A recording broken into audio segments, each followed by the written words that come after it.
right, welcome back to Game Night. Right now, it is just me, Eric Kane, and Ollie. Hello. Jason Rose has apparently absconded. Maybe he robbed a bank, had to leave the country real fast. We're not really sure. We've gotten ghosted by a rose. That sounds like an 80s song. It sounds like something Seal would sing. Yeah, or like, every rose has its thorn. Which apparently this time is ditching us. But maybe he'll join. He'll join. We'll see. It's been a few weeks since we did one of these. I had kind of thrown my back out and was very grouchy for a little while and didn't really feel like doing one. But now we're back. I ran 5 miles today, so I am a little... I'm going to just like collapse in the middle of this podcast because I'm not a 5 mile a day guy. That's going to kick my ass. But how have you been, Ollie? It's been good. It's been very active. Lots of stuff happening, really. What's happening is there's not a lot of, I haven't seen a lot of gaming stuff happening over here, but I've not been paying that close attention. I'll admit. What in Japan though?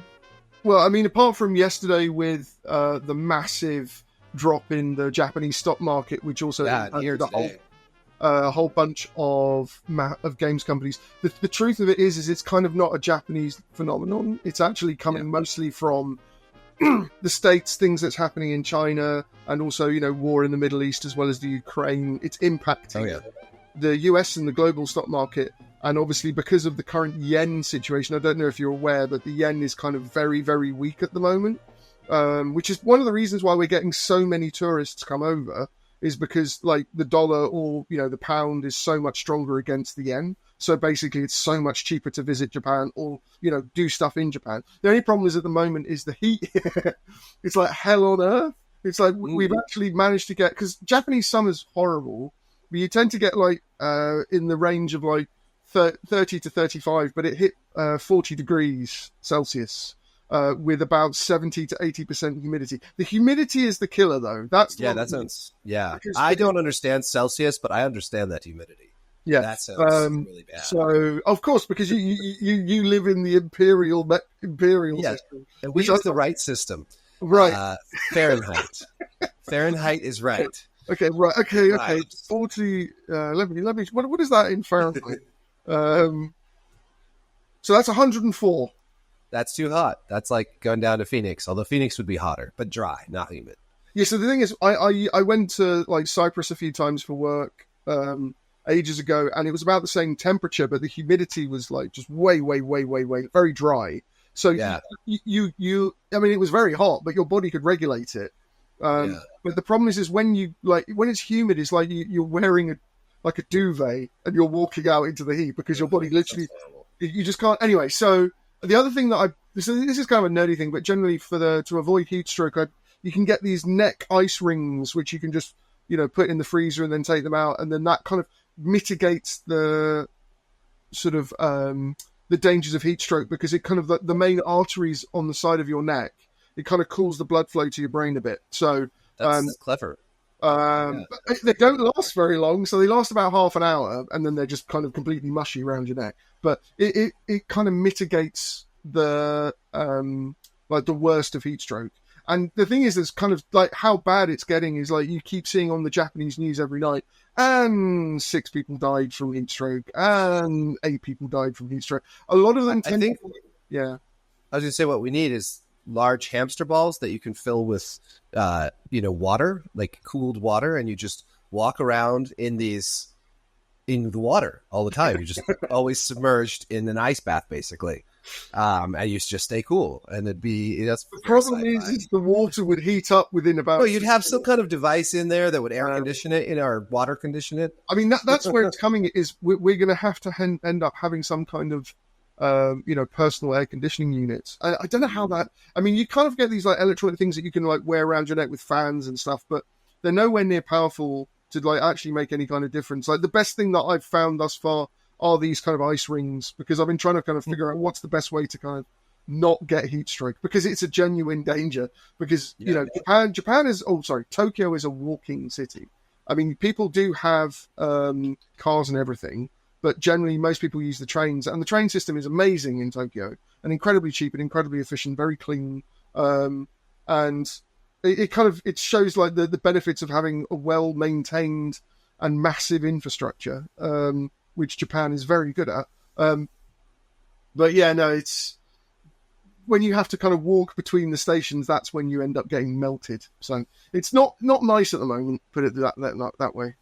And what about the way people dress there? Are people dressing like for hot weather? Yeah, I mean, you see a lot more of that. But there are some places where the dress code is like you never wear shorts or you never wear, so clothes that are. I think there was I can't remember. There was some kind of government mandate. I don't know. Maybe was it 10 years ago, 15 years ago, where they had this thing called cool business, where basically because the increasing rising temperatures, they stop people from wearing suits. So they now wear short-sleeved white shirts and trousers rather than a full suit. And that's awesome. But the weird thing that I've noticed in like really kind of past couple of years is I don't see like many salarymen. Like when I came here 10 years ago, you go on the train and it was like 70% salarymen, right? But now, I mean, it's like, I don't know, 20%.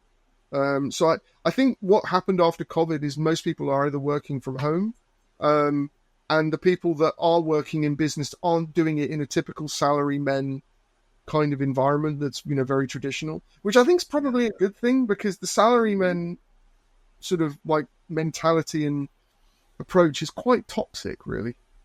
Yeah. Why would you say that? I'm just curious. Yeah. So, how does that? So basically, the way that the way that salarymen are kind of treated is they're the pinnacle of like Japanese societal status, because the reason for that is they're the ones that are in theory fueling the Japanese economy. So Japan's very hierarchical. So and so you have different so you would see I've seen this happen quite a lot, and it's not nice, but you see a salaryman go into a combini or a convenience store, as it's called, and then he would throw the change at the cashier, because obviously he's a much higher status person than the combini guy. But the thing is the joke of it is the combini is literally the way that Japan's infrastructure is stuck together, because you handle all your bills at the combini, you handle the post, you handle everything that you would do to kind of exist. Plus, you can buy everything in the combini. It's like kind of like the corner shop that is literally like the linchpin of Japanese society. So it's kind of weird to kind of treat those people badly. But a lot of the salarymen kind of are of the opinion like without them, Japan would come to a grinding halt, and that's the way that the government and the kind of the culture kind of portrays them as, even though that's actually not true. So, but the thing is the reason they do that is because if you're going to sort of kind of sacrifice your life to become effectively a salaryman, then obviously you want it to be for something worthwhile. So I think that's kind of the reason why it's structured that way. The other thing also is you have, talking of hierarchy in Japan, there's a very age hierarchy where the older you are, the more status you have. And that can be good and bad, because obviously, older people get treated with respect, which I think is a very good thing. But generally in the world of business, if someone is older and more experienced, that generally means they have, more to offer the younger generation.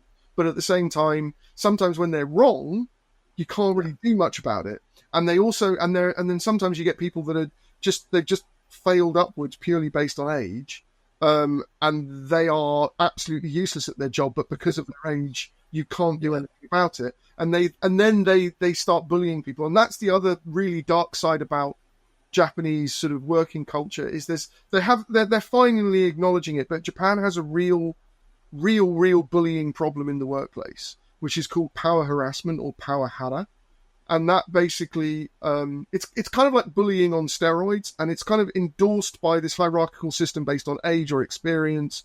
And you often see these kind of really bad situations where people in positions of authority bully the living hell out of all the kids beneath them. That's totally unacceptable. But because of the way that Japanese society is structured, and like you have to respect your elders, there's not much you can do to talk back about it. But Japanese sort of government has started to officially acknowledge this as a problem. Like, there are now legal requirements that you cannot do this.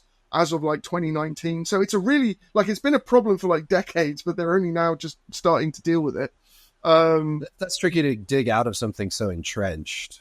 And the other thing is, like, everyone says, well, everyone in Japan is so polite and so nice. And the thing is, it's yes, they're polite, but they're not doing it because they're nice. They're doing it because it's out of, a lot of it can be out of fear, because they don't want to be bullied, basically.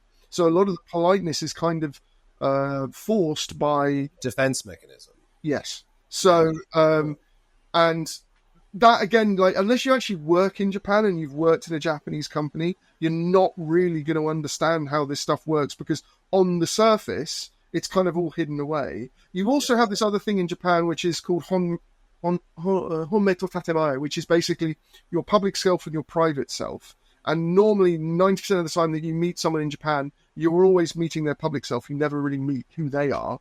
And then that obviously then has massive mental health implications. So Japan has a real mental health problem at the moment. Yeah, I mean, it sounds like it. And then, yeah, sorry. Anyway. No. I was just, that made me think of something, and I'm trying to remember what it was that I watched something with, like, where they talked about their secret name. What was that? Oh, well, it doesn't matter. Do you think that the younger generation has had some, like, what you talked about, the government acknowledging it, like, it's always a question of, like, policy versus, like, culture. Like, where's the change coming from first?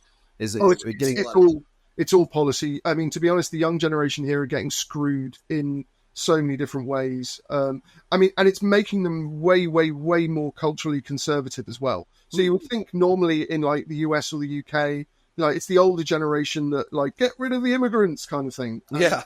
But in Japan, it's the other way around. The older generation are really, really open to working with international people. It's the younger generation that can't stand foreigners. And that is weird to deal with. But a lot of that is to do with the fact that they're just getting screwed over in so many ways. Yeah. A good example, like, because Japan has a really massively aging population, all the pension that is being paid now is going to that generation, and all the kids will not have a pension, basically. So the government knows this, and they've told them, you should start investing in the stock markets for your pension. And then, lo and behold, the other day when they're trying to, try and sort out the yen problem, it caused the stock market crash. And so all these kids that have been investing in the stock market have lost their, ersatz pension. So it's just, I mean, the kids here are getting, I'll be honest, the kids here are getting screwed. And it's really... Now, is it a situation, like, what's the population weighted like? Is there a lot more of the older generation than of the younger generation? So normally it's kind of, it should be kind of a bit like that, like somewhat like a pyramid where there's more young people than old people.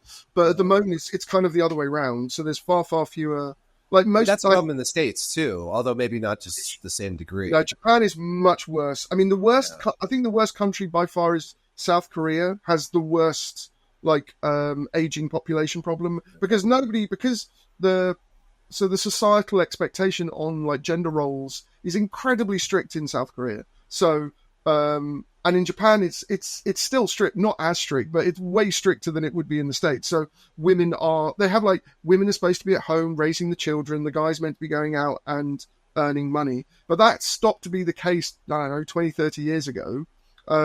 And, lots of women are working, quite high-powered jobs, obviously. And then the guys are like, well, who do I get married to? It's a similar problem that's happening in the States now, but a much more extreme version of it. Right. Because it's changed more rapidly, I would imagine. Like, here we've had that change ongoing for a long, long time, and in Europe. I think also because there's a bit more freedom on, like, women don't necessarily have to be at home being the housewife. Right. There's a lot more flexibility generally in, I think, American and sort of European society compared to in Asia. Asia, it's very, very, very regimented in terms of, the woman must do this, the man must do that. But the problem is, a lot of these, women don't want to settle down because they don't want to move into that situation. And also a lot of guys, they don't want to be the breadwinner. They're not... It'd be nice to have both being the breadwinner. I mean, that's a good perk. Or they don't mind marrying someone that's way more, wealthy than they are. I'm ready for it, man. Like, I could take the sugar mama. I can stay at home, cook the meals, clean the house. I don't care either way. I mean, I'm not fussed. It's not like because the thing is, a lot of this is kind of tied into, again, like the way that society has, appropriated social status to certain roles within society. So, and I think a lot of that is eroding away for good and bad. But I think in Japan, no, it's that everyone's genuinely worried about a population collapse. And they're also having they're beginning now to have a very real problem of they don't have enough people that can actually do the jobs. Yeah. So, well, how much? I mean, there was this, and there's always this element in society that's like the population is going to explode and we're not going to have enough resources and we need to. But it seems to me that that's bullshit, and that everywhere you look, except for the poorest countries, we're having the reverse problem, where populations are not growing enough to keep up with our basic needs, to keep up with aging populations, to keep up with infrastructure, jobs, et cetera, et cetera. We're having the reverse problem. There's still plenty of resources on the planet, but we're not going to be able to tap into them or solve the world's problems because these populations outside of, again, poorer countries are not keeping up with demand. Yeah. I mean, I think there was that whole thing, was it 18th century, where they were worried that farming couldn't keep up with population growth. I can't remember, and then eventually there was a way that was figured out. Okay, well, this is how we massively increase our farming output. Yeah, we in terms of fertilizer. So that kind of changed. So generally, what happens is it's a very bad idea to limit the number of people. China is now finding out with their one-child policy, which is it's causing them huge amount of trouble and forcing them to basically hire immigrants. Karma's a bitch in that regard, China. Yeah. Sorry. I find the one-child policy to be one of the most atrocious crimes against humanity ever in history. I mean, again, it was the road to hell. What is it? The road to hell is paved with good intentions. I mean, they were in the intention behind it was to help people, and they were genuinely really worried based on the data they had at the time that this would actually end up killing their country. But it was just the data they had and the interpretation of it was just massively wrong. It's the problem with authoritarianism. Yeah, well, yeah. So, yeah, because generally societies are inherently emergent, so you don't want to control them too much from the top down. It's one of the reasons why dictators don't work for a long period of time. You want to control certain things, like you want to regulate pollution. You want to make sure that people aren't, working in factories where they're getting their arms chopped off. You want to, I think there's a very legitimate role for government. Yep, and regulation. Yeah. And regulation, absolutely 100%. And taking care of people with things like pensions and healthcare. There's all that stuff, but trying to control everything, like market prices or how many kids you can have or whatever. That's never going to work. It's just it's too unnatural. Like we push the boundaries of what's natural, even with any form of government. So yeah, but yeah, no. So I mean, really Japan's in a really strange. Just very tough. But yeah, Japan's in a really weird place right now. So yeah, it's kind of weird being here for like a decade and seeing what's happened. Also, the other thing that is kind of interesting about Japan that doesn't get reported is there's a lot of murder.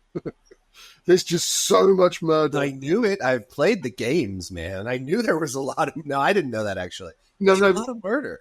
Yeah, so and it's always like, the son chops up his entire family and puts them in a freezer. There's a lot of chopping up. The mental health murder. Yes, yeah. So this is the thing that I was always warned by my friends is like, on the surface, Japan feels very safe, but if you just scratch a little bit beneath the surface, it's actually there's some genuine problems, and it can be quite scary. You've got to be really careful in certain places in Tokyo. I mean, I'm not sure. City. I imagine there's no city in the world where you're going to be safe ever. I mean, I would say as a city, it's safer than London. I mean, I used to live in London, and London wasn't like an unsafe city either. So in that sense, I suppose Japan is safe. But yeah, like there's a weird amount of murder that's kind of reported on the news, and most of it is like the school teacher killed all the children, or and then all deeply fucked up, horrific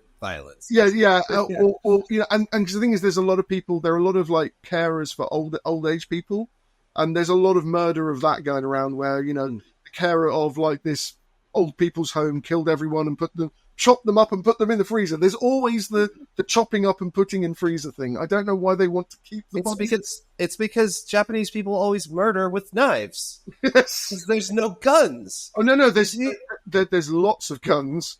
Not compared to the United States, No, but I mean, the gun law in Japan is. I mean, I think probably Britain is much stricter with guns than Japan. Really? So to put that into context, I think the one that the country with the most number of guns is Switzerland per capita. Yeah, because they're like a gun nation. Like everyone owns a gun. Like they have all these interesting laws around guns, where like you have to be in a gun club and you have to like store your guns specific ways and all that. But it's like part of their Although I wonder. I doubt anyone in Switzerland has as many guns as certain people in the United States. Right, yeah. Because we have the gun nuts that have 60, 70, 100, 150 guns. It's like, it's crazy because they're super expensive for one thing. Yeah, I don't know. I mean, spend that much money on guns. Right. But the thing is but can't they actually buy machine guns in Switzerland? Or is it just... I don't actually know that. Right. It's... Not that I remember. I mean, I think there might be a way you can buy a machine gun here if you've got the right permit. Right, but that's the thing is the permit in the States very difficult.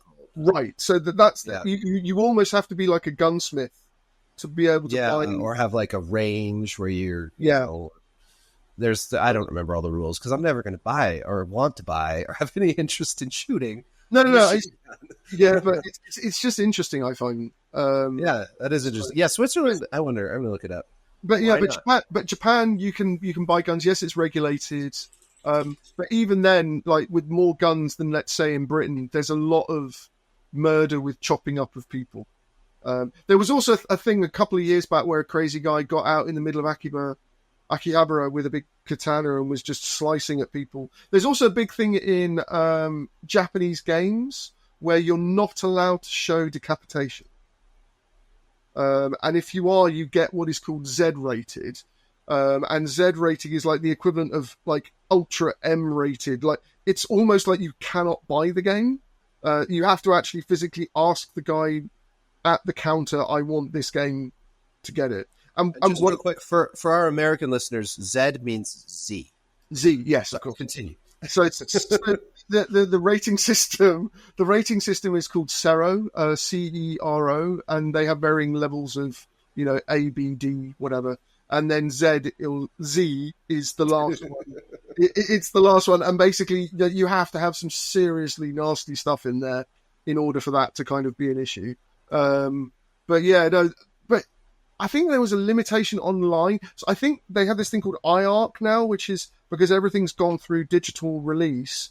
They now decided to unify the age rating system for games with an international, which is great actually. But I think it kind of goes up until the point of M-rated games, and then you have to do it per country. Because I remember back in the day when you were trying to get a game through submission, the age rating stuff was an absolute nightmare.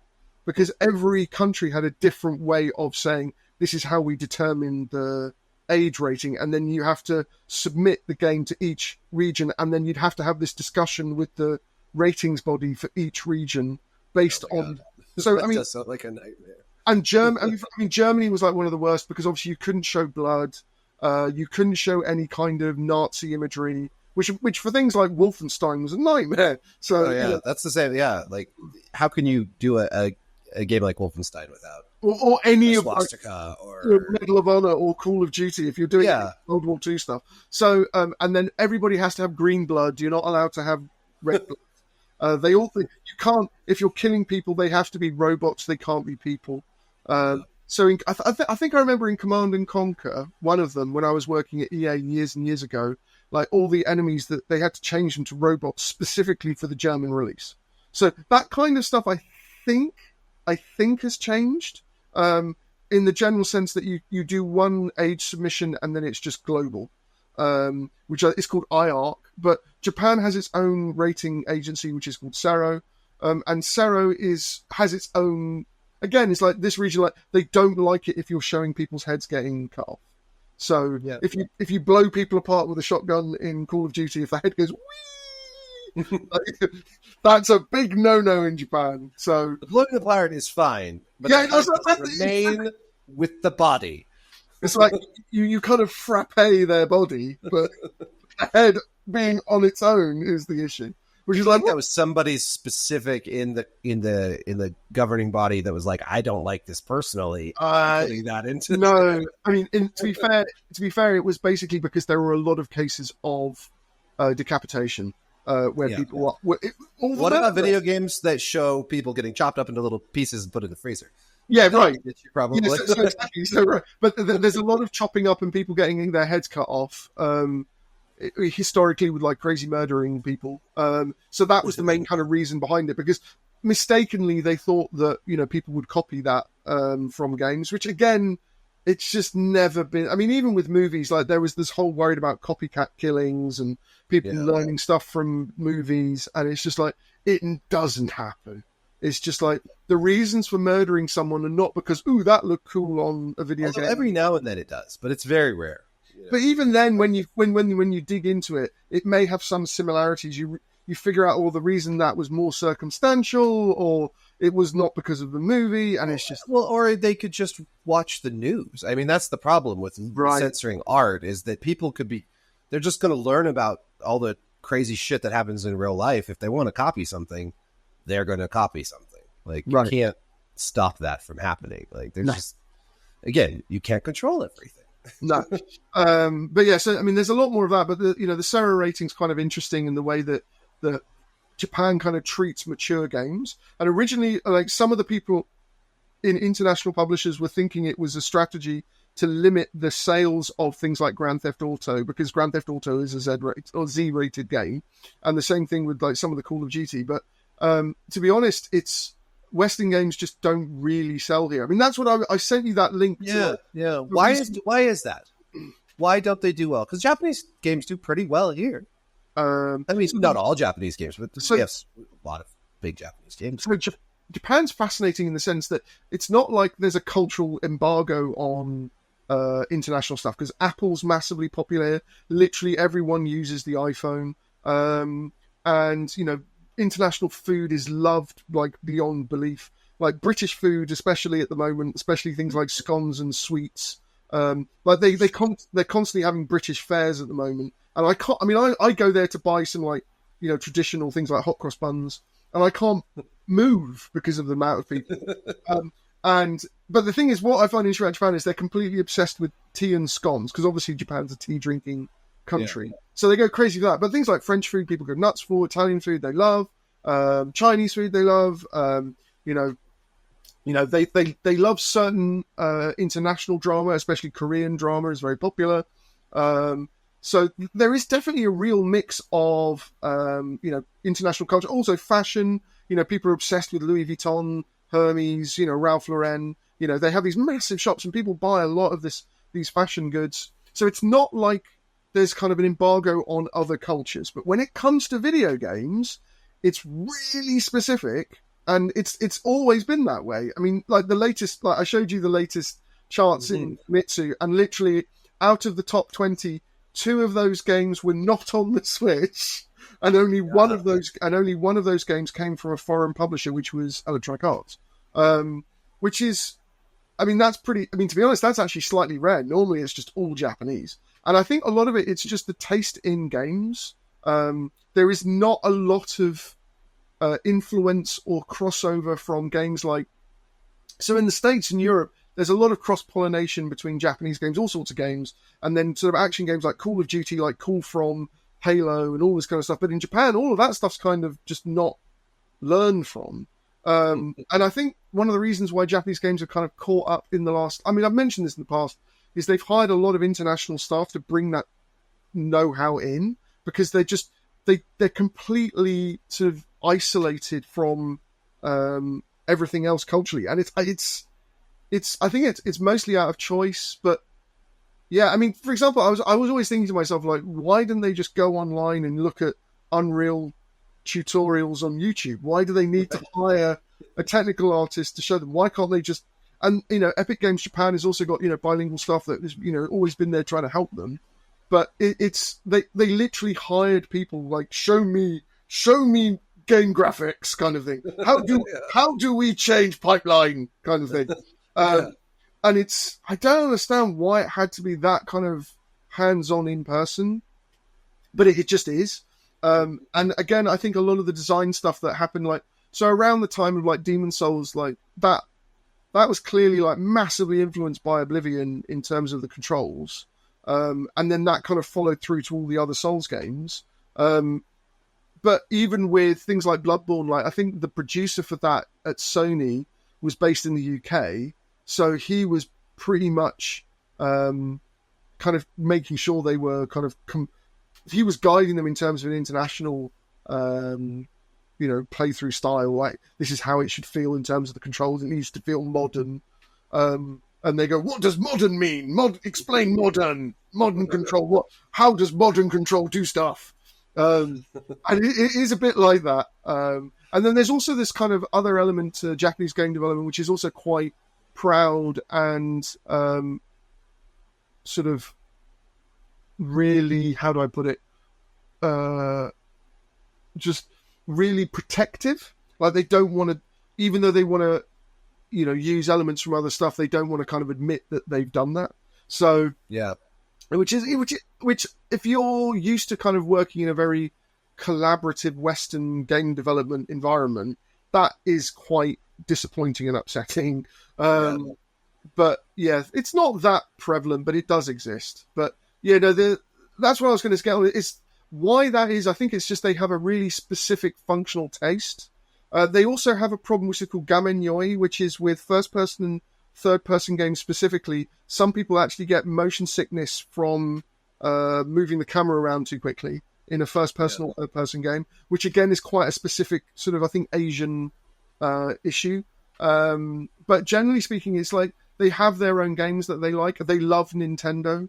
So at the moment, it's like, if you look at the top 20 sales, it's like mostly Nintendo games. Like most of the Super Marios. No Zelda, weirdly. But it's just... Speaking of Zelda, I feel like the new Zeldas are very influenced by Western games. I definitely feel that way for Breath of the Wild and Tears of the Kingdom. Absolutely. Yeah, those two.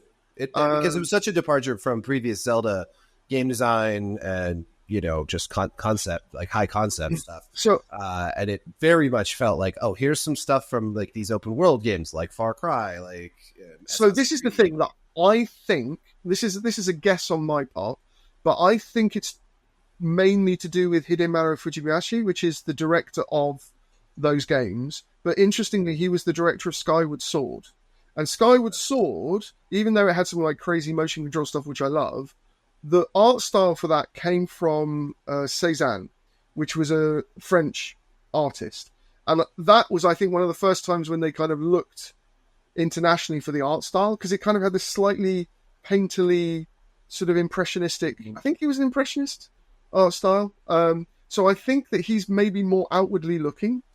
And my guess is that when they were doing the prototypes for Breath of the Wild, he did it in the context. He was quite smart, because this is what I read the story was that in order to kind of show all the emergent systems of moving around in an open world, instead of showing that in like a third person, 3D environment, he did it in the original first ever Zelda game. So he turned the original 2D 8-bit NES Zelda, the first game, into an open world game where you could set fire to things and the fire would catch, and basically all the mechanics but done in a 2D way to kind of sell this is kind of how it works. So even he, I think, understood the kind of the resistance to a lot of the kind of the Western game design, like the protectiveness. So sure.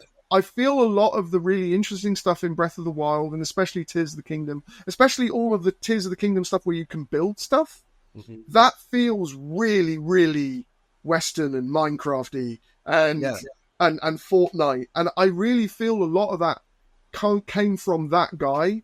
What about, just speaking of that, but bear in mind, I always say it's never one guy, but in this instance, I think there was there's always one guy that can start something, and then it's a clap after that. What about Dragon Quest builders?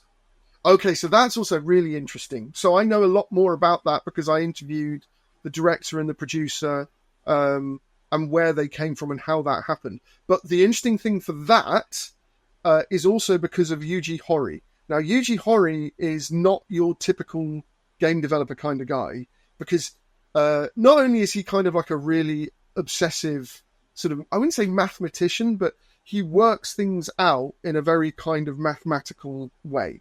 So whenever you go to there's the casino in Dragon Quest XI, like he's worked out all the kind of the gambling algorithms to make it really sort of like proper gambling. So he's actually sat down and worked it out. He's kind of hardcore like that. But the thing with him is the reason why Dragon Quest ended up the way it did, like the whole reason why we have Japanese RPGs in the structure that they are, is because Yuji Horii was a massive fan of a game called Wizardry. And Wizardry is made by two American dudes, or one British dude who became American. And that kind of set the framework for the turn-based battles, the whole kind of, the enemies are in front of you, you attack them kind of thing. And that was the structure for Dragon Quest. And Dragon Quest was then the first Japanese RPG, really. And that actually was massively influenced by Wizardry. But Wizardry wasn't very popular in the States, but it was much more popular in Japan. So that's a good example of someone of that generation looking internationally and going, that's cool, we should do that. And I honestly feel, because Horii plays a lot of stuff. So, for example, when I spoke to him, this was after Breath of the Wild, he was very proud of saying he did all 120 shrines in Breath of the Wild. And that's from a guy that's managing a team, right? So how the hell he found the time to do that, I don't know. But what that means is that he's probably obsessively playing games all the time. And I know for a fact that he was a huge fan of Minecraft.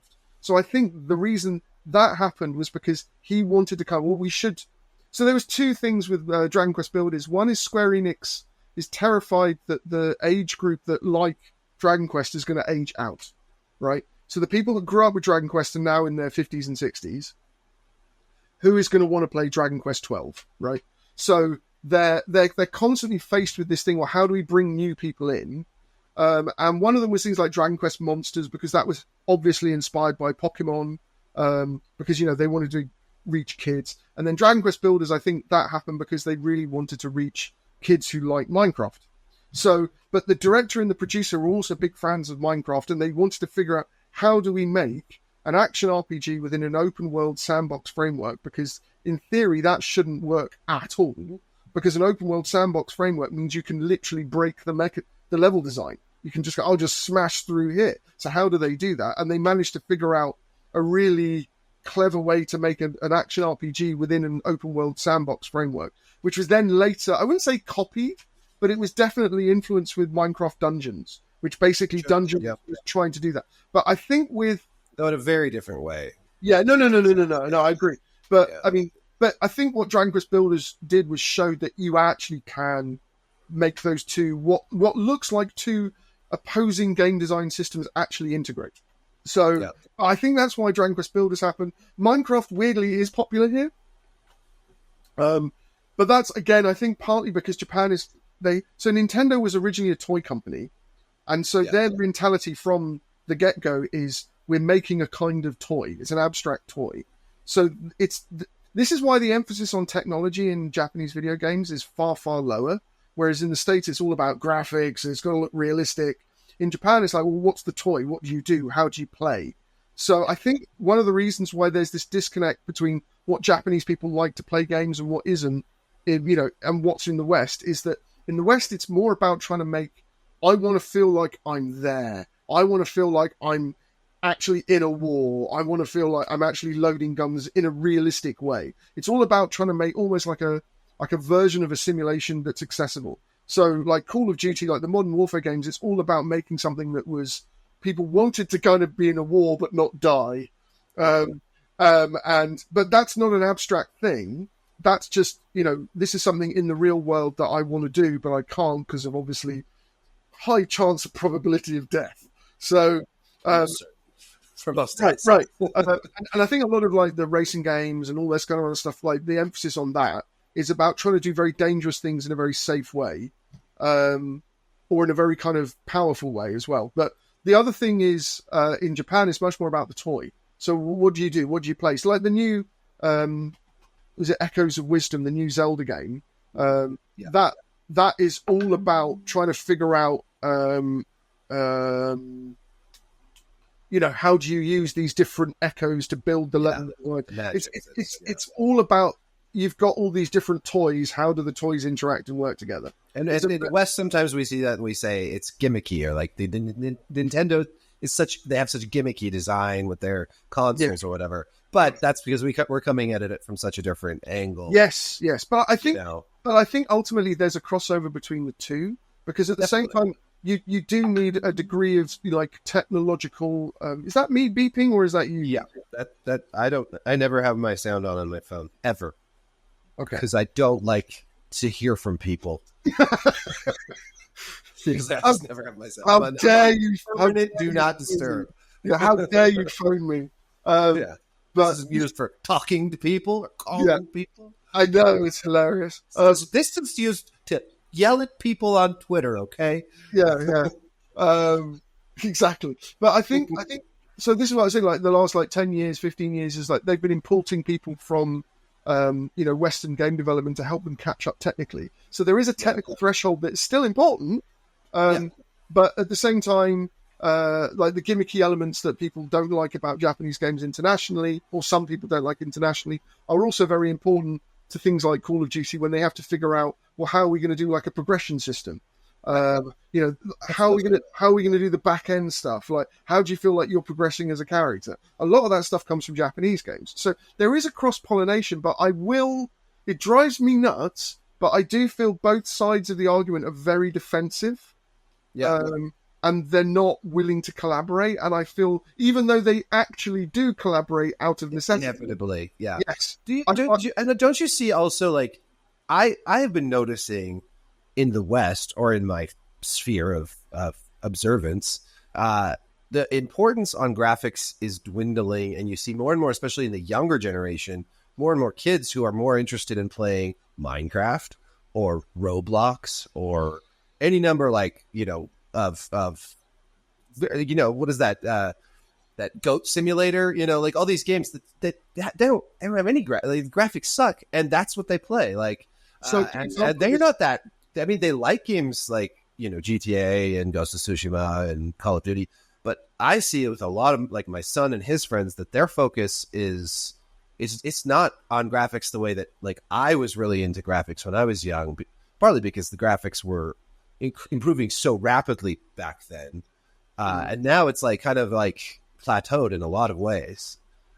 Back then you'd be like, oh, the new console went from 16-bit to 32-bit. Oh my god, it's practically like being there. This one's 64-bit. Holy shit! It was a big, and then you get to the graphics cards and stuff. But now it's kind of like, I play Call of Duty. I turn the settings way down because I don't care about the graphics. I want it to play well. Right. I just feel like that's. Yeah, I think part of it is basically we've reached a point now where the improvements on graphics are kind of minimal as it progresses. So that kind of less emphasizes on it. Also, I honestly feel that one of the reasons it was being pushed so hard was partly and mainly because of a very protected video gaming press in conjunction with gaming publishers pushing that's what they wanted, right? That's what they understood, right? Because the problem with the games industry or games in general is it's a hit business. And you don't know what games are going to hit. But at the same time, if you can figure a way of scaling that, so we don't know whether it's going to be a hit, but if we treat it on something that's independent of what the game plays like, such as graphics, we can push the graphics and improve the graphics, and therefore that will then be our scalable metric. And I think a lot of that came from publishing through the press. And the reason why I think a lot of that has fundamentally changed is because of streamers and social media, which has now completely bypassed and undercut the press. So people now go to, Asmongold, they look at what he's saying and what he wants to play, and he doesn't really care about graphics at all, really. I mean, he's like playing stuff that he thinks is fun. And I think fundamentally that was always the case, but because people in publishing didn't understand that and didn't like the fact that games was a hit business and they wanted to find a scalable metric to make it more predictable, that's where the whole graphics argument was pushed. And also, like you were saying, like between each generation, the graphics would jump exponentially. So there was an element of that would actually be. Well, yeah, I mean, I remember playing Mario Brothers on the NES, and it looked great when I played it, but then when Super Mario Brothers came out, it looked so much better. Like, on the Super so much better. And or when I first played some other kids' console with the Turbo Graphics. Oh, the PC Engine. Yeah. And like saw some of the games on there, I was just like, oh my God, what's going on? And then even when I was getting into PC building and just from one graphics card generation to the next, the things you could do, and now it's kind of like, yeah, you can still like push your frames, you can still like things can look better and better, but the dividends just aren't there. It was just mind blowing. So I think also another big thing is people now understand, and there used to be really strong arguments online about 20 years ago that there was no difference between 30 or 60 frames a second in terms of gameplay. Crazy. But that was a genuine argument that used to happen on forums all over the internet, and more importantly, in publishing, people refused to believe there was a difference between 30 and 60 frames. And I saw that firsthand, so I know it was real. Yeah, no, I do remember that debate. But now everybody is obsessed with frame rate, and I think that also changes the focus away from graphics and more about how it plays. So the emphasis now is much more back to what gamers were actually really interested all along. But the only difference again is now publishers are freaking out again because it's still a hit business, but they don't have that scalable metric to like, well, what do we do? How do we, guarantee at least some income? And this is where we're seeing, I think a lot of it is the big budget thing. So the big budget thing was like, okay, we'll improve the graphics, AAA. That's where it came from. And now that doesn't work. And now that, lay off everyone, lay off. Yeah. And so, I mean, the fact that Bungie laid off, 200 and something staff? Yeah. I mean, that's insane. I mean, they make Destiny, for God's sake. How much they've got some upcoming stuff too. Right. I mean, Marathon's coming up. But, they're rolling in money, in theory, like from an outside perspective. Well, their executives are. Yeah, well, yeah, I saw that. I saw that he bought a bunch of classic cars, which is certainly one of the classiest things you can do after laying off 200 people. If I had a business and laid people off, I would definitely go flash my money around. And I'd twirl my mustache and laugh at the peasants. But the thing is, I mean, it does. The optics on that look terrible. But the reality is the amount of money he's spending on classic cars is a drop in the ocean compared to the amount of people he's let go, which I don't think people realize. Like $2 million doesn't get you very far in terms of paying 200 people, especially experienced developers. So the amount of money they would have saved on that alone would have been enormous. And it also shows that the AAA bloat, which I've been warning about for like a decade. We had this conversation before, but years ago. Yeah. So, I mean, it is a real problem. So I think that there's also a disconnect between what we're told and what we're made to think about what's actually happening and the reality of the actual back-end business. And the truth of it is that games publishing is an incredibly risky, difficult business. The problem that I have is that I think that the way a lot of the people that work in publishing management are also rather stupid and ignorant, which doesn't help. It definitely makes the problem worse. But the thing is what I don't understand is why they just pour all their money into one big game and not just distribute about amongst 10, middle of the range. Well, yeah, I mean, especially because we know there are some very guaranteed successful big games like Grand Theft Auto and Call of Duty. I mean, there's going to be these big games that make sense to make because they make so much money. But there aren't a lot of other ones. So when these studios come out with this new big game that costs so much money and then it fails, it's like you guys could have taken all that money and made 6 different games. You could have made 12 different games. And then see what works, see what people want. Make more middle-sized games, make more small games, get more different teams with different perspectives making games, I mean, the other problem is that a lot of these guys, they're not playing games either. So they don't really understand what they're selling, which is a really big problem. But they're not playing new games. They're not playing the games they should be playing. They're stuck in the games they used to play, right? Or to be honest, most of the people I knew in like publishing management don't even play games at all. Yeah, that doesn't surprise me. So I mean, I used to have crazy though. I used to have to get called into big meetings to actually play the games to show them what the game was because they couldn't do it themselves. So, and they were signing off.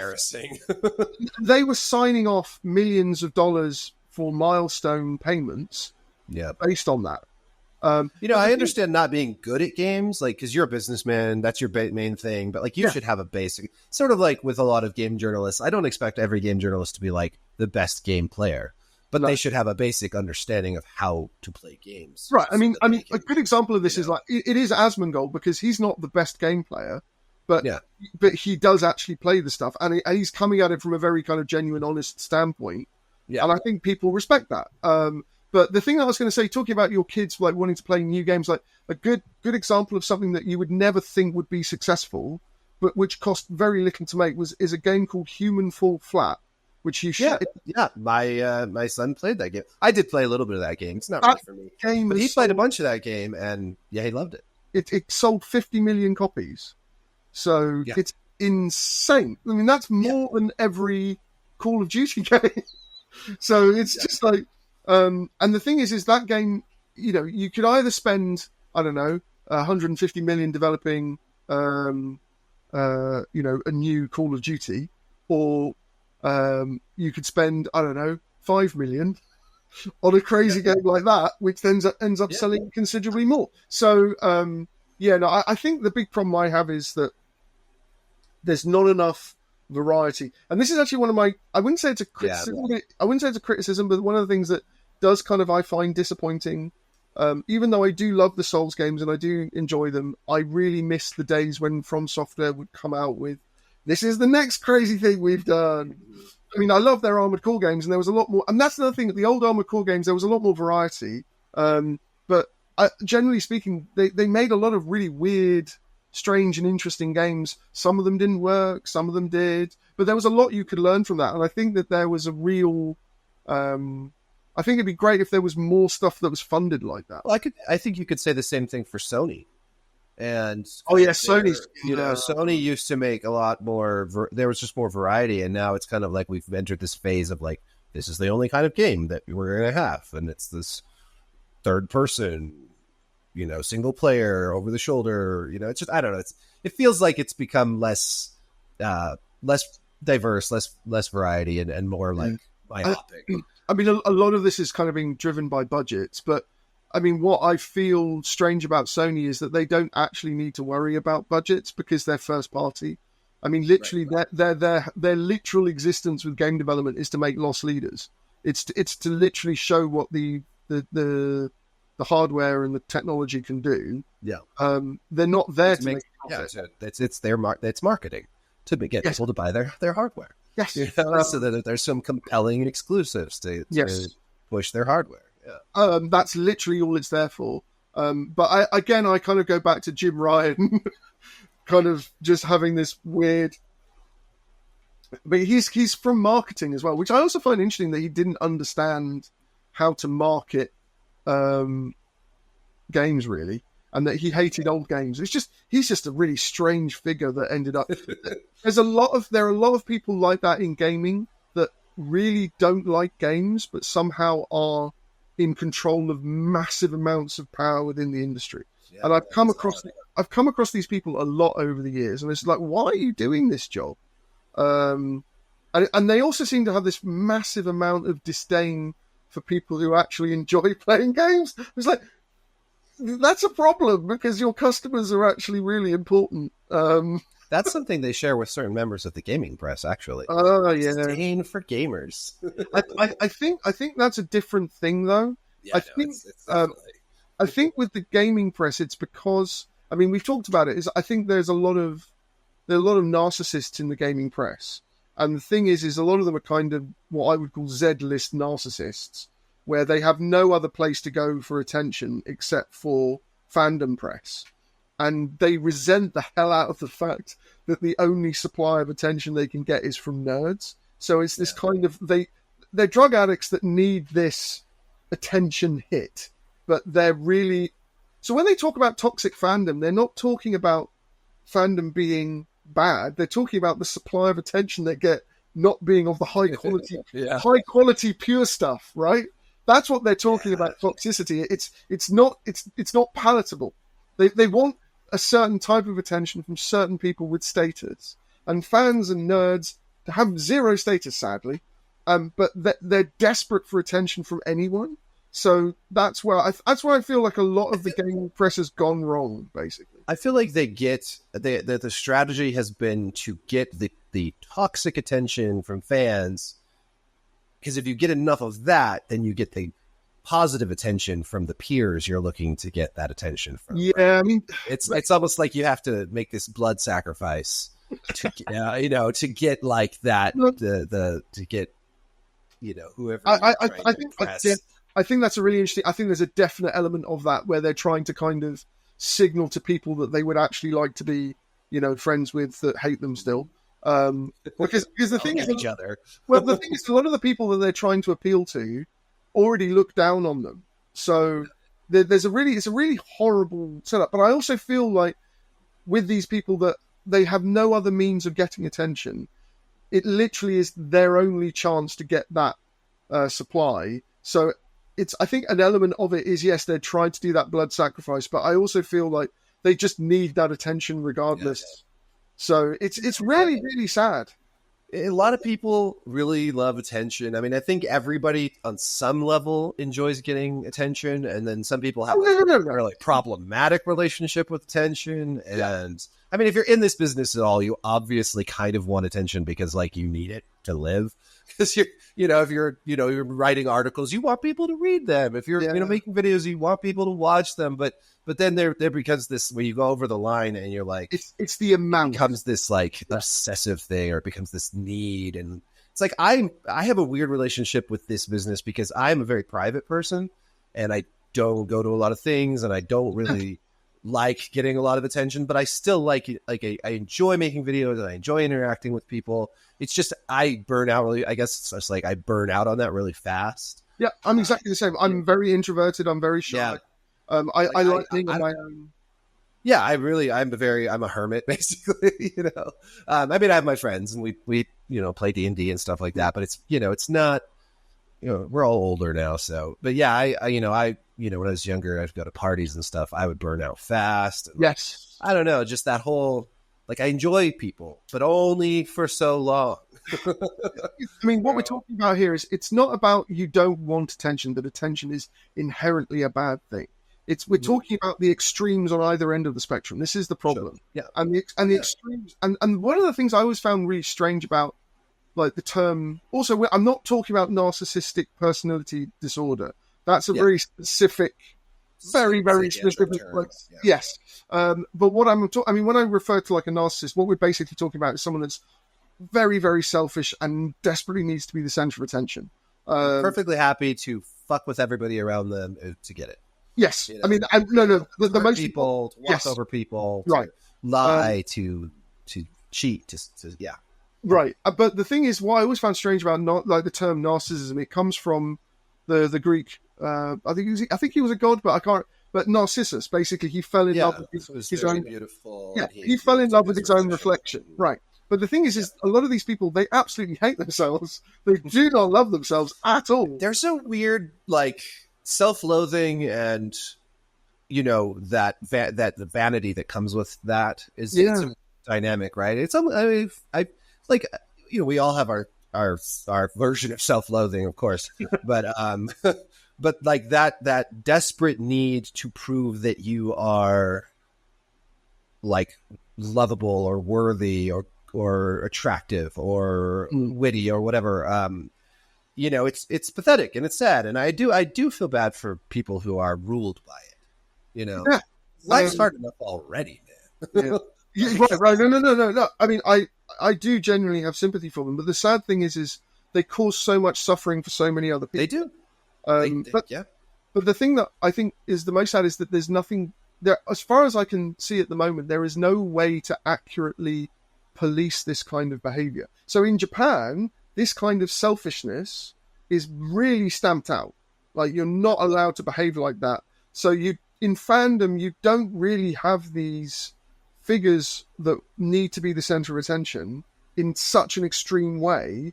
Whereas it sounds like the bullying takes place in a different sphere. Like we talked about earlier. It's very different. Right? So there's the same kind of thing going on, but in a different sphere and not in I mean, and that needs fixing. And to be fair, the Japanese government and the legal system is trying to fix that power harassment problem.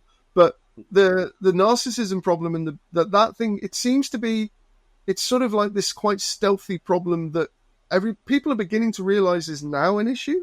I think mainly because of the advent of social media showing it up a lot more prevalently. And I think that's one of the reasons why a lot of these people... Yeah. Sorry, go ahead. No, I think that's why a lot of these people that, we come into contact with online are now seeing a huge amount of pushback, finally, because there is a huge unsustainable. Well, and also because there's a reference. So people can see this is not right. Why are you behaving like this? And I think I'd like to think that these people will get the help they need and that they will find some form of personal, internal resolution. And then, it's a strange way of behaving. And I will just bring up my little scrap with Alyssa Mercante very briefly, just as an example. I'm not going to stay here because I do think we probably should wrap this up soon. But but like I mentioned this article she wrote about Assassin's Creed Shadows, and her working thesis was that everybody, literally everybody, who didn't like it or who was upset about Yasuke was a racist and a bigot. And I tweeted, I didn't even tag her because if you tag somebody, that's harassment. And I said, Alyssa Mercante is arguing from a place of bad faith. And quite frankly, I think she really relishes, stirring the pot like this. Like she's doing this to get a reaction. Basically, I'm paraphrasing. And when she responded to me, it was to say that it was to attack my appearance, to claim that I wore shorts and sandals to professional events, which I don't know that I've ever been to one with her. Maybe I have, but I wasn't wearing sandals. Might have been wearing shorts. And to call me a bad writer. And to say that I'm obsessed with her, even though I've written literally 2 articles about her ever. And this was my first tweet about her. So that's 3 things. You're obsessed, man. You're obsessed. Yeah, totally. It's crazy. Like, somebody call the police. And that it was just the aggressiveness of that response. She didn't respond to anything I said.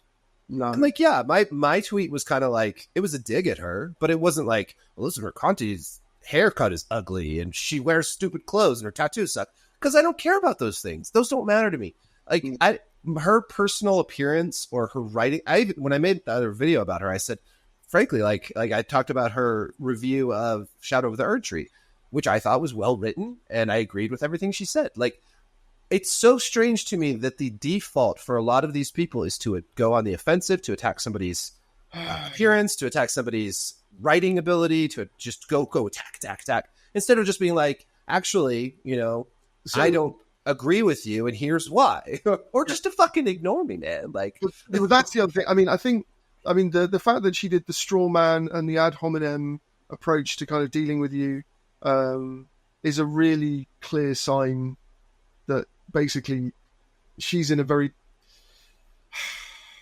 it's just overly defensive. And I know that she's probably gotten mounds and mounds of hatred on Twitter and stuff, but I think that if you're engaging with somebody who is doing the same job as you, like, you should probably not engage the same way that you're going to, like, talk to somebody who calls you the C word or something, Yeah, right. That felt like I'm being attacked personally with ad hominem for just saying, I think you're engaging in bad faith. If she doesn't think that she's engaging in bad faith, she can just say, I'm not engaging in bad faith. This is my belief, and you're wrong. You know?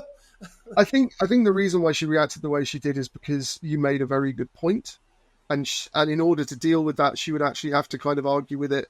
And she'd have to take that hot potato. And then actually disprove the point you were making, which is actually hard because she probably knows that she is working in bad faith, because the whole reason she's doing that is to get attention. Like, right. She's not. Yeah. Exactly. Her motivation is to get, again, the kind of the low grade attention that she desperately needs. Yeah. And also the blood sacrifice to kind of get the attention from people that she wants, approval from.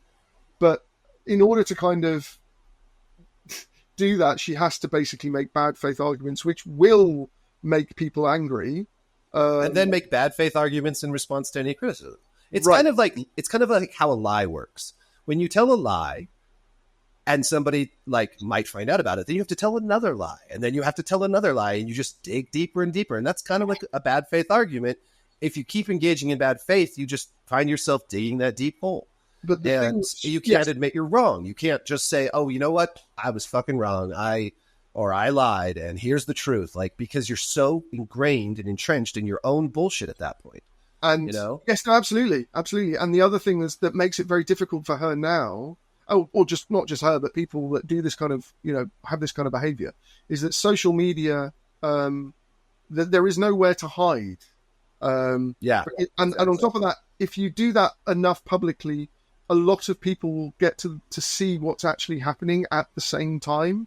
And if lots of people are commenting on what she's saying in bad faith, like you are, not only on, journalistically, but also in social media and sort of, because you've done videos about it as well.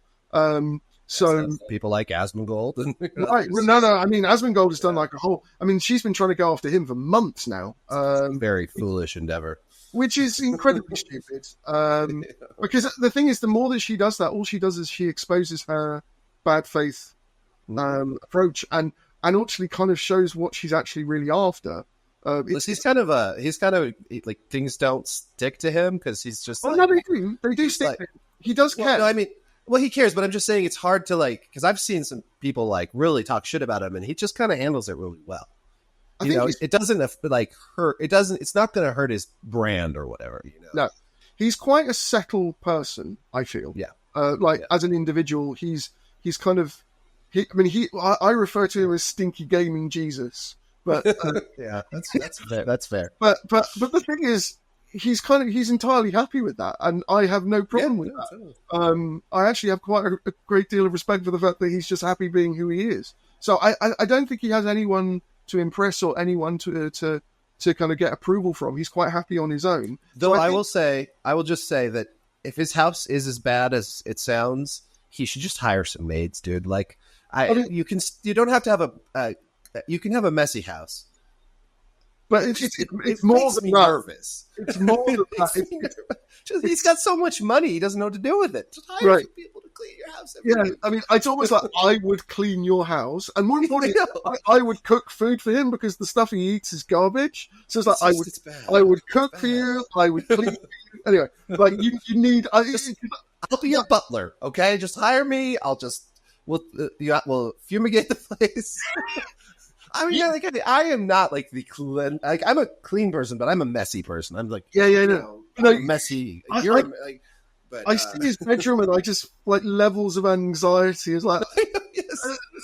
It's like, what's under that pile of stuff? It's probably it's moving. Why is it moving? His house reminds me of that episode in Cowboy Bebop where Spike leaves like a lobster in the fridge for a year, and it evolves, and it turns into this amazing. It turns into this alien parody where this kind of evolved life form is hunting the crew. So it's that's what I see in his house. It's they eventually have to blow it out the airlock, but there is no airlock. He's stuck in all of that gunk. I am glad that he is, as you said, a settled person. He's very zen about that, about his life, and he's very rational. There is a point where you need to clean. And I say this as a father of teenagers, so yeah, I'm very biased. What can I say? No. I'm surrounded by like an army of toys, and Yeah, I need they're encroaching. They're encroaching upon. Yeah, and I need to clean them, but I couldn't live like Asmund. But what I was going to say about the reason why I think it works is because he's a very fair and sort of thoughtful and lucid and kind of rational person. Yeah. So if someone attacks him, he kind of takes it in a very kind of grounded, thoughtful way. And his response, obviously, he does talk smack and he's silly and stuff. But I think that the fundamental of it and the reason why people like him with good reason is because he's genuine. And authentic. Yes, it's authentic. And I think that you can tell people are. And I think the problem with Alyssa McCante more than anything else is the lack of authenticity and the fact that it's this like tough guy act. It's an act. It's an act. It feels like an act. It's like you want to say like, can you be vulnerable? Like, can you? It's weird to say this about somebody that's like professes all these views that she has, but it's like she's putting on this tough guy act, and I see this with a lot of people where they just like talk shit and they try to talk all tough, and it's like you just need to like maybe chill, listen a little bit, like calm down, find some common ground with people. Like you don't have to be angry all the time. It sucks to be angry all the time. It sucks to carry that. It's like carrying resentment. It's burden. Let it go. But the thing is, like I said, like the biggest problem I have with like the description of like the word narcissist is like these people don't love themselves. There is a genuine kind of core of genuine anguish that I feel very sorry for, because that kind of seems to taint and guide their lives in a very destructive and miserable way. While she may have attacked you and been, obviously ad hominem and all that stuff, I genuinely feel that her own self-loathing is considerably worse somehow. Yeah, and I think that just like that, self-love and self-hate aren't so different in that you should have self-love, right? In a good way, but like in a like vanity, like too much pride, too much self-love, and too much self-hate are both selfishness, right? They kind of lead to the same place in a lot of ways. So it's kind of hard to even distinguish the two sometimes. Yeah. Because someone seems to just love themselves so much, there probably doesn't, but normally what's causing that is there is this kind of fundamental core problem or issue that's not being dealt or resolved, that's driving that. Because the really kind of extreme emotions and the extreme kind of desire for attention or approval, that's coming from a very, very bad place. Yeah, that is really not, which is not being dealt with, and that's the sad thing I find. And dealing with it on social media, and dealing with it in your, and this is not a healthy way of dealing with it. No. Dealing with it in public, it's worse for them, I feel. It must be very stressful. I find myself like the amount that a lot of people engage on Twitter, just in general, I could never do, because I find that such an exhausting and stressful experience most of the time. Because even if you go on Twitter and you're just like, this was great, I loved this thing, you get a lot of people yelling at you like, how dare you, you shill, you're a piece of shit. Like, even if you're like so positive all the time. So like, no matter what happens, like you get on there and it's like, I'm immediately like, not everybody, there's tons of great people that I interact with on Twitter, but it's just like inevitable that I'm going to find negativity. And I do Twitter like 1/100th of the amount that a lot of these people do Twitter. These so obsessively online.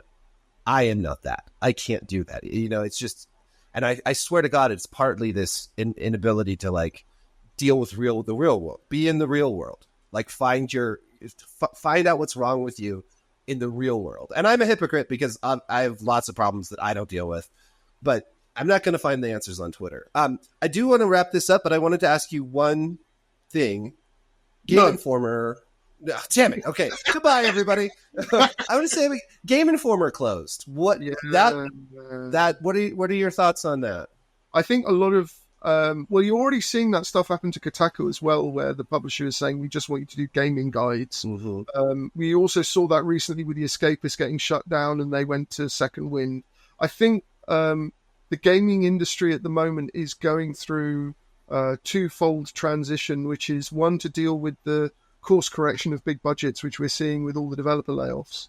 I think there's also a private equity element to the layoffs as well, which I think people aren't aware of in terms of the money layer and investment. But overall, I think a lot of this is to do with big budgets being no longer sustainable, and that trickles into the gaming press too. I think so. There's another element to it as well. Is with the gaming press, a lot of what happened 10 years ago with Gamergate not being resolved has basically festered into a point where most of the readership don't trust the gaming press.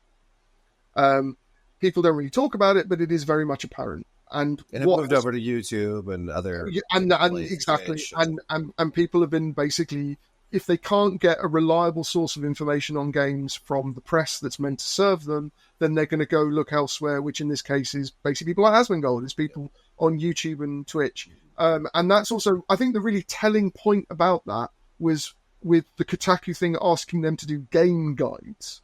So it's not like they wanted to get rid of the people. They wanted them to focus more on giving a valuable service to gamers, basically. Right. And I think what has happened, for various reasons, the gaming press layoffs, I think, are slightly different, although I do think they're kind of in some way connected to the big budget issue within game development being kind of course corrected. But I also think a lot of the problem is from, not actually respecting their readership, not actually writing for their readership, not actually offering a useful service for their readership. And I think that... Do you think Game Informer...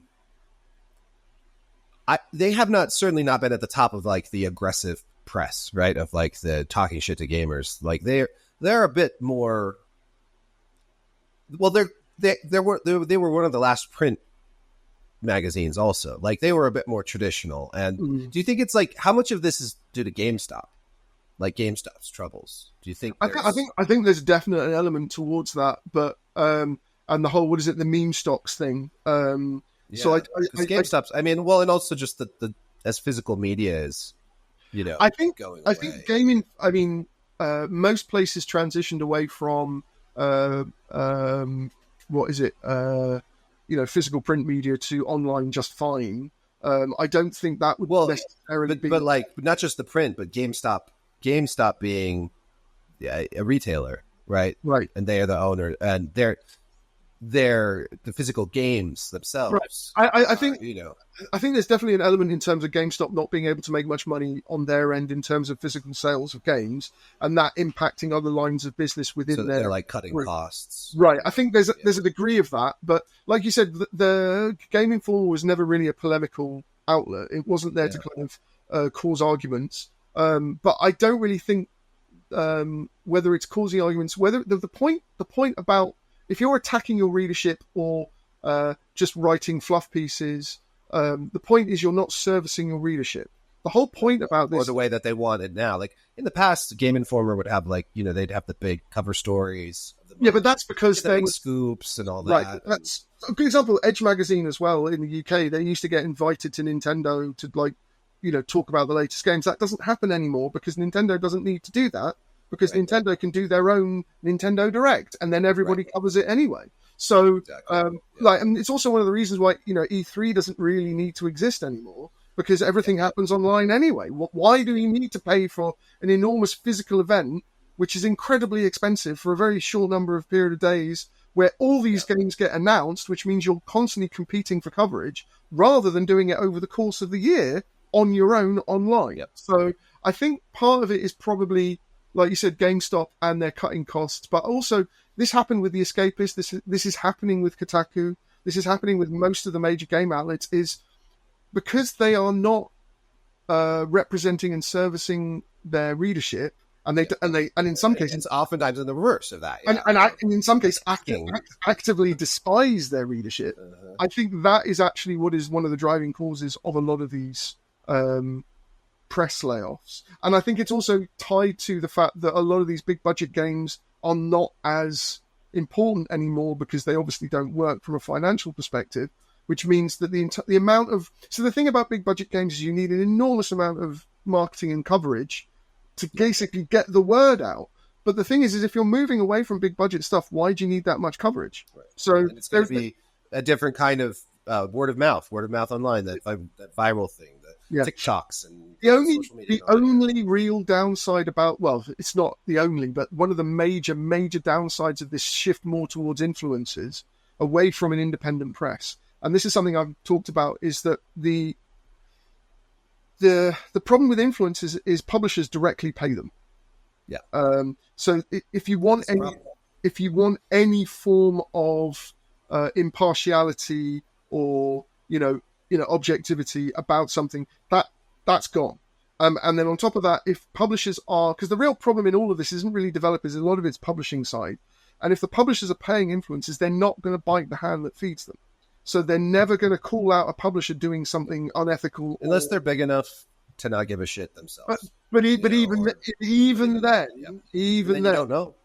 Yeah, right. And exactly. And the other thing is and even in that scenario, even though we know this, a lot of people still trusted influencers and YouTubers more than the press, and that's a lot about the breakdown in trust in the media. Exactly. No, I think you're exactly right. But I think the biggest point about the influencers thing, and this is something I one of the reasons why I think Japanese games are generally well made and are good is because when the gaming press started in Japan, it was part of so Shueisha is this big comic book company, manga company, and one of their major editors was one of the guys that helped found Dragon Quest, and he did that so they had Shonen Jump, and then inside that they would have a cutaway of something called Famicom Shinken, and Shinken is it's a reference to Fist of the North Star, where you find the secret point to make someone's head explode. So Famicom Shinken, it was all about that's okay, but you can't cut them off.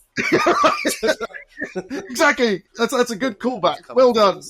Yeah. Well done. That's really good. But the thing was, because Shueisha was this massive manga company, they had so much money and so much independence. So when they started writing about video games, the editor of of Famicom Shinken and also Shonen Jump warned them, gaming companies will come after us because we're effectively criticizing their gaming output and their investment. So gaming companies want to promote a game and then people will buy it.